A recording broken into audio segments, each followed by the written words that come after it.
Sometimes we feel like we're in a really dark place. And I think we all experience that. That's not new to the human experience. And there's a way out. There is a way out of darkness. If you don't know me, if you're new here, I'm Lisa Taylor, and we talk about the law of good, the law of God here. And I just written a book, Three Simple Steps to a Divinely Guided Life. It's called Look Up, Look In, Look Out. That's the title of the book. And when we are in a dark place, sometimes that look up, look in, look out feels like, really? How do I do that? When we feel like we're in darkness, and there's been occasion for that, I think all of us have that in our lives. There's an occasion that we feel like we are in darkness.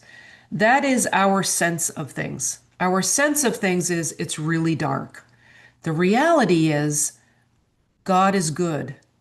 And goodness is all around us. Sometimes we don't see it. Sometimes we have on those really dark glasses, right? When it's all light outside, but we have on these really dark, it looks like it's dark. The Bible talks about um, God is light and in him is no darkness at all. It's like, okay, well, if God is light and in him is no darkness at all, then how does God know where we are? If we're in a dark place, how's God going to find us there? Right? And there's this other passage where it talks about wisdom and might are his. He revealeth the deep and secret things. He knoweth what is in the darkness, and the light dwelleth with him.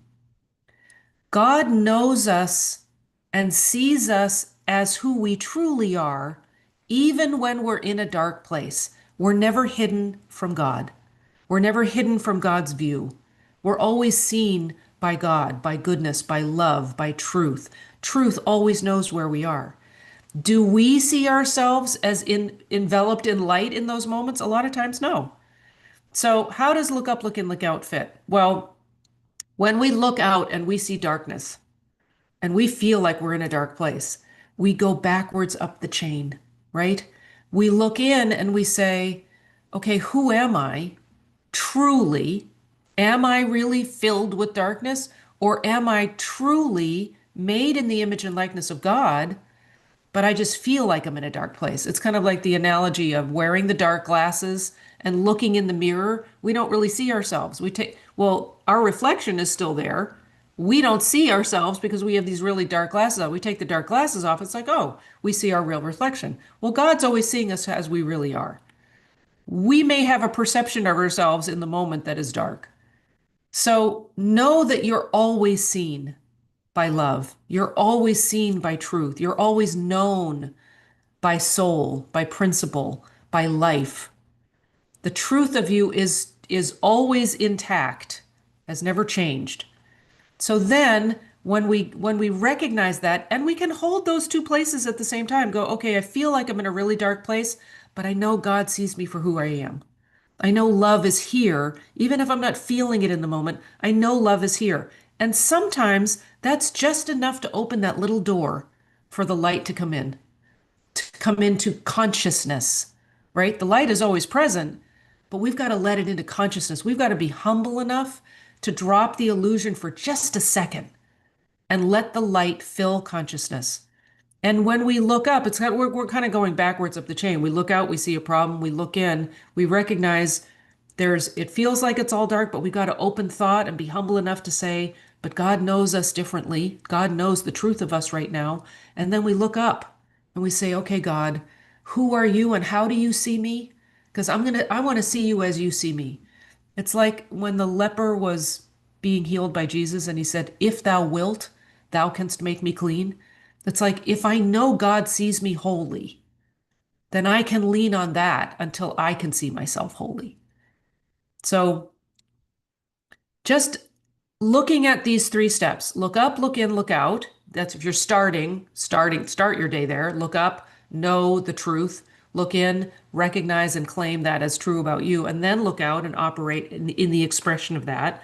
But if we're operating in the expression of darkness, then we got to like the solution's not out there. We got to look in. We got to go backwards up the chain. If it looks like a problem out there, we got to look in and go, okay, what's going on in thought? Am I holding on to an illusion of sense? Or am I really opening thought to the reality? How does God see me? And then look up and say, what does God know? Who is God? What does God know of me? And it resolves things without having to effort it a whole lot because you get the support you need by seeing the reality that is present all around you and see the reality of who you are. And, I get very serious about these things. But sometimes when we're in darkness, it doesn't feel happy, skippy, jumpy. It feels dark. But we get to know that God doesn't lose sight of us in those moments, in the darkness, right? God is light, and God always sees us, no matter how dark it seems to be. We can't hide. We're not hidden to God. So lots of love, everybody. This is the season of light. So we get to know that light, no matter how dark it seems, and there are lots of stories in the news these days of incredible darkness, but we get to know that there's light and there's good right there where the darkness seems to be, where there's a lot of darkness and a lot of heavy hearts. We get to know that there's light right in that moment, right in that space to lift our hearts up.